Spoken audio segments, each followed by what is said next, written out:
Welcome to The Explainer. I'm absolutely thrilled you're here, because today we're breaking down a pathogen that is highly prevalent, heavily tested, and clinically crucial, the herpes simplex virus. Let's just dive right in. We're going to build out a high-yield study guide today, focusing entirely on the absolute essentials, specifically the undeniable diagnostic criteria and the life-saving management protocols you absolutely need to know.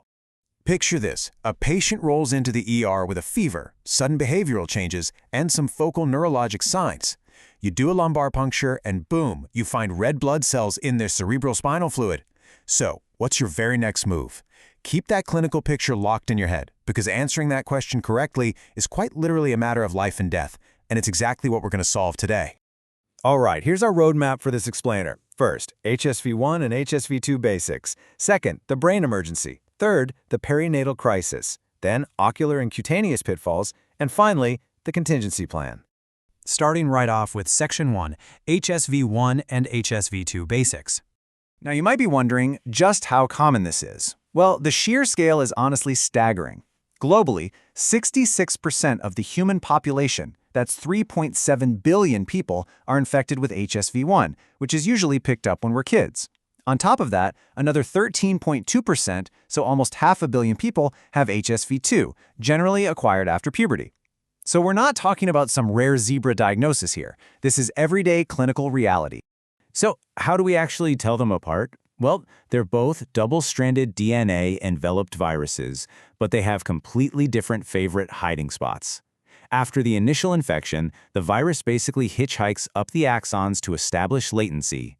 HSV-1 prefers the oral facial region and camps out in the trigeminal ganglia. HSV-2, on the other hand, prefers the genital and perianal region, hiding out in the sacral ganglia, specifically S2 through S5.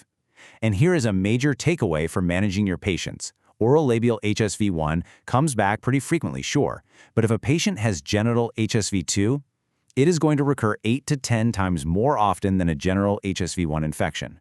Actually, the 12-month recurrence rate for genital HSV-2 is an astonishing 90%. Okay, moving on to Section 2, the brain emergency. This is where things escalate from a manageable mucosal annoyance to an absolute full-blown crisis. We really need to draw a hard line here between encephalitis and meningitis, because the viral culprits are completely different. HSV encephalitis makes up 10 to 20% of all sporadic viral encephalitis in the U.S. And get this, over 95% of those cases are caused by HSV-1. It violently attacks the temporal lobe. But on the flip side, if you're seeing a patient with recurrent aseptic meningitis, clinically known as Malloret's meningitis, that is strongly associated with primary genital HSV-2. Let's zoom in on that severe HSV-1 encephalitis. How exactly do we diagnose it? Like we hinted at earlier, your patient's going to have a fever and focal neurosigns, maybe temporal lobe dysfunction, weird personality changes, or even seizures. If you scan them, the MRI will show gadolinium-enhancing lesions right in that temporal lobe. But the real key is the CSF. You'll see lymphocytic pleocytosis and high protein. But the ultimate flashing red flag? Red blood cells in the CSF. Why? Because HSV causes actual hemorrhagic necrosis of the brain tissue. Your absolute gold standard for confirming this is an HSV DNA PCR of the spinal fluid, which boasts a sensitivity and specificity of over 95%. And that brings us to an unbreakable rule in medicine. Do you sit around waiting for that gold standard PCR result before you start treatment? No way. Absolutely not. The protocol is to start empiric IV acyclovir immediately. The dose is 30 milligrams per kilogram per day, divided every 8 hours for 14 to 21 days. Remember, time is brain tissue. Even with rapid aggressive treatment, half of these patients, especially if they're over 50, are going to face permanent neurologic sequelae. All right, on to Section 3, the perinatal crisis. 65%. Let that sink in. That is the mortality rate of neonatal herpes if it goes untreated. It's just a devastating number. This infection is overwhelmingly perinatal, meaning the baby catches it during delivery. And the risk absolutely skyrockets if the mother is experiencing a primary, first-time infection right at the time of birth. In that scenario, the transmission risk is somewhere between 30 and 50%, compared to less than 1% for a recurrent episode. Because the stakes are literally life or death, the management protocol is incredibly strict. Step 1 is prevention. A C-section is absolutely indicated if there are active genital HSV lesions when it's time to deliver. But if a neonate does get infected, step 2 is a massive immediate intervention. You hit them with IV acyclovir at 60 milligrams per kilogram per day for 14 to 21 days. Did you catch that? That's double the adult dose for encephalitis. Then, step 3 is oral maintenance therapy for a full 6 to 12 months, just to make absolutely sure the developing central nervous system is protected. Let's shift gears to Section 4, Ocular and Cutaneous Pitfalls. HSV doesn't just cause cold sores, it is a profound threat to a patient's eyesight. HSV keratitis is actually the #1 cause of corneal blindness in the United States.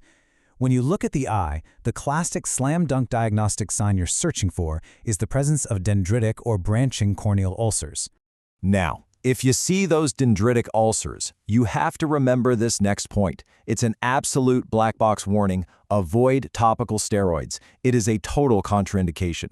If you make the mistake of giving topical steroids to a patient with HSV keratitis, you're going to drastically worsen the infection, deepen the damage to the cornea, and literally accelerate their path to permanent blindness. Beyond the eyes, the skin presents some really tricky traps. First up is herpetic whitlow. This is a super painful vesicular infection on the finger, pretty common in healthcare workers. The golden rule here: do not incise it. Seriously, cutting into it won't drain it. It's just going to spread the virus and open the door for a nasty secondary bacterial infection. Next is eczema herpeticum. This happens when HSV spreads like wildfire across the skin of someone with atopic eczema. It's incredibly serious and requires IV acyclovir right away. And finally, erythema multiforme major. Get this, 75% of erythema multiforme cases are actually triggered by an underlying HSV infection. That's a huge connection to keep in mind when you spot those classic target-like lesions. Which brings us to our final section, the contingency plan. We've talked a ton about acyclovir today, but what happens when our go-to drug just doesn't work? To understand the failure, you kind of have to understand the mechanism. Acyclovir relies on a specific viral enzyme called thymidine kinase, or TK, to become active. If the herpes virus mutates that TK enzyme, acyclovir becomes completely useless. And here's the kicker: because famciclovir and valacyclovir use that exact same TK pathway, a mutation knocks them out entirely too. So what's the backup plan? When you're dealing with acyclovir resistance from a TK mutation, you immediately pivot to IV foscarnet. It completely bypasses that broken kinase pathway. Now, while we're talking about the limits of these drugs, we have to mention suppressive therapy. Giving a patient 500 milligrams of valacyclovir daily definitely reduces the transmission of HSV-2, but it doesn't eliminate it entirely. You absolutely have to educate your patients about this, especially since having an HSV-2 co-infection acts as a serious multiplier, increasing the risk of acquiring HIV by 2 to 4 times on a population level. And that leads us to one final, really tough problem. We've gone over the diagnostics, the protocols, the absolute emergencies. But the data shows us that subclinical shedding, meaning the virus is actively replicating on the skin completely unnoticed, happens on roughly 20% of days. The vast majority of transmission occurs when there are 0 visible lesions. So I'll leave you with this. If our main strategy is treating visible outbreaks, but this virus spreads completely invisibly a fifth of the time, how do we ever truly stop HSV? It's a massive, ongoing puzzle for modern virology, and definitely something to chew on until our next explainer.